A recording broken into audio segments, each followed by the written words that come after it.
ആരാ? എന്താ? ഞാൻ കുറച്ച് വടക്കുന്ന ഒരു പത്രപരസ്യം കണ്ടിട്ട് വന്നതാ. ആ വരൂ.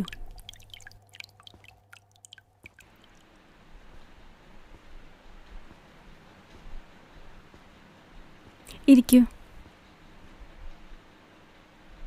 ഇതിനു മുമ്പപ്പോൾ എവിടെയാ നിന്നിരുന്നേ? ഞാൻ ഇതിനു മുമ്പ് പ്രായ ഒരു സാറിനെ നോക്കാൻ വേണ്ടിയാണ് നിന്നിരുന്നത്. ആ സാറ് കഴിഞ്ഞ മാസം മരിച്ചുപോയി. അപ്പോൾ പിന്നെ അവിടെ നിൽക്കാൻ പറ്റില്ലല്ലോ. അങ്ങനെ ജോലിയൊന്നും ഇല്ലായിരിക്കുമ്പോഴാണ് ഈ പത്രപരസ്യം കണ്ടത്. അപ്പം തന്നെ ഇങ്ങോട്ട് പോരുമായിരുന്നു. കുട്ടിയെ നോക്കാൻ വേണ്ടിയിട്ടാണ് പരസ്യം കൊടുത്തത്. അതുകൊണ്ട് താൻ അവൻ്റെ എല്ലാ കാര്യങ്ങളും നോക്കണം. ആളൊരു വികൃതിയാണ്. താൻ എല്ലാത്തിനും ഒത്ത് തുള്ളി കൊടുക്കണ്ട. ഇല്ലില്ല, അത് ഞാൻ നോക്കിക്കോളാം. അവൻ രാവിലെ എഴുന്നേൽക്കുന്നത് മുതൽ ഉറങ്ങുമ്പോൾ വരെയുള്ള എല്ലാ കാര്യങ്ങളും താൻ നോക്കണം. അവനെ കുളിപ്പിക്കണം, ഡ്രസ്സ് ഇടിക്കണം, അവന് ഭക്ഷണം കൊടുക്കണം, അവൻ്റെ കൂടെ കളിക്കണം, അവനെ പഠിപ്പിക്കണം. അങ്ങനെ അവൻ എവിടെയൊക്കെ പോകുന്നോ അവിടെയൊക്കെ താനും ഉണ്ടാവണം. കുട്ടിയുടെ അമ്മ? കുട്ടിയുടെ അമ്മ ഞാൻ തന്നെയാണ്. പക്ഷേ എനിക്ക് അവനെ നോക്കാനൊന്നും സമയമില്ല. അതാ പത്രത്തിൽ പരസ്യം ഇട്ടത്. കുട്ടിയെ നോക്കാൻ മാത്രം സമയമില്ല. എന്തെങ്കിലും ആവട്ടെ. എങ്കിൽ താനൊരു കാര്യം ചെയ്യേ. സോറി, പേരെന്താ? ആനന്ദ്. അപ്പോൾ നാളെ മുതൽ ആനന്ദ് വേണം അവൻ്റെ കാര്യങ്ങളൊക്കെ നോക്കാൻ. അവനിപ്പോൾ സ്കൂളിൽ വിട്ട് വരും. ആനന്ദ് അവനെ കണ്ടിട്ട് പോ. ആ, ഞാനിപ്പോൾ വരാം. ആനന്ദ് ഇരിക്കേ. ആനന്ദിന് എന്തെങ്കിലും കുടിക്കാൻ കൊടുക്ക്.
ഒന്നും തോന്നരുത്.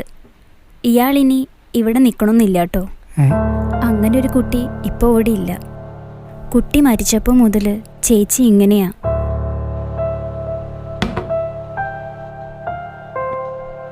ചേച്ചിയുടെ പ്രേമവിവാഹമായിരുന്നു. 18-ാം വയസ്സിലായിരുന്നു ചേച്ചിയുടെ കല്യാണം.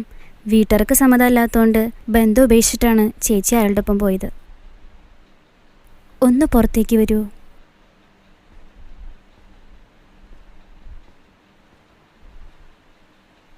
കല്യാണം കഴിഞ്ഞ് 3.5 വർഷം കഴിഞ്ഞപ്പോഴാണ് അവർക്കൊരു കുട്ടി ഉണ്ടായത്. അത് കഴിഞ്ഞ് എന്തൊക്കെയോ പ്രശ്നങ്ങൾ കൊണ്ട് അവരുടെ ബന്ധം വേർപിരിഞ്ഞു. കുട്ടി ചെറുതായതുകൊണ്ട് കോടതി വിധി കുട്ടി അമ്മയുടെ കൂടെ പോകാനായിരുന്നു. പിന്നീട് കുട്ടി ചേച്ചിയുടെ കൂടെ തന്നെയായിരുന്നു. ചേച്ചിക്ക് കുട്ടിയെ വലിയ ഇഷ്ടമായിരുന്നു. വേണ്ടതെല്ലാം കുട്ടിക്ക് മേടിച്ചു കൊടുക്കുമായിരുന്നു.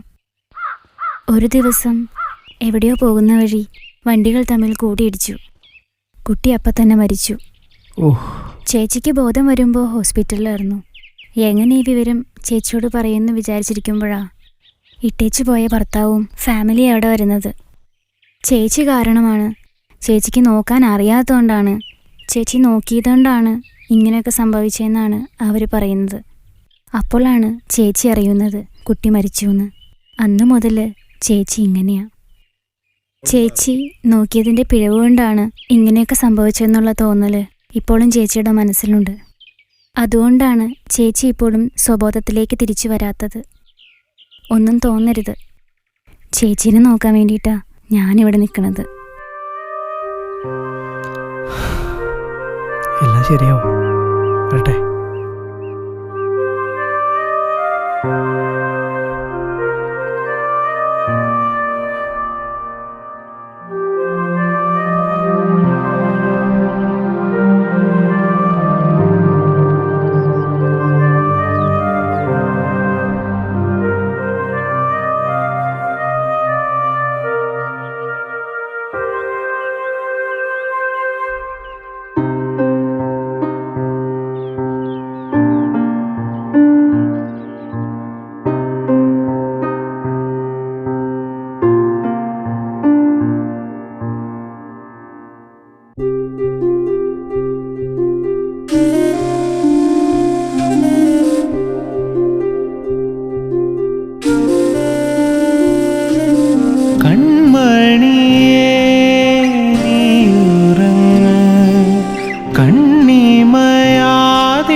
മനസ്സിട്ട് താരിളം പൈതലെ ചായുറങ്ങ്.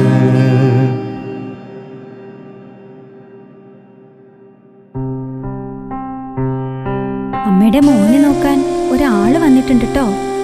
അമ്മ നോക്കിയത് കൊണ്ടല്ലേ അമ്മയുടെ മുത്തിന് ഇങ്ങനെയൊക്കെ പറ്റിയത്. ഇനി അങ്ങനെ ഉണ്ടാവില്ല. എല്ലാം ഞാൻ പറഞ്ഞിട്ടുണ്ട്. അമ്മയേക്കാൾ നന്നായി ആ ചേട്ടൻ മോനെ നോക്കിക്കൊള്ളൂട്ടോ.